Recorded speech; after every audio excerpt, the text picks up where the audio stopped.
دورہ پاکستان پر موجود England team کے ملتان ٹیسٹ کی دوسری اننگ میں کپتان بابر اعظم گزشتہ روز جب 1 رن بنا کر آؤٹ ہوئے تو گراؤنڈ میں موجود تماشائیوں نے ان کے خلاف شدید نعرے بازی کی۔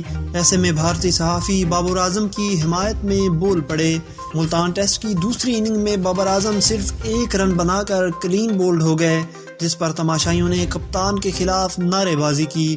اس نعرے بازی کی ویڈیو وائرل ہوئی، جس پر پاکستانی مداحوں سمیت بھارتی صحافی بھی بابر اعظم کی حمایت میں بول پڑے۔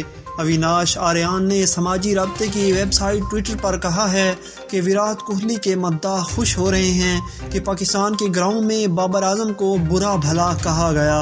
انہوں نے یہ شکوہ بھی کیا کہ جب ان کے آئیڈیل کو کئی سالوں تک برا بھلا کہا جاتا رہا، اس پر کیا کہیں گے۔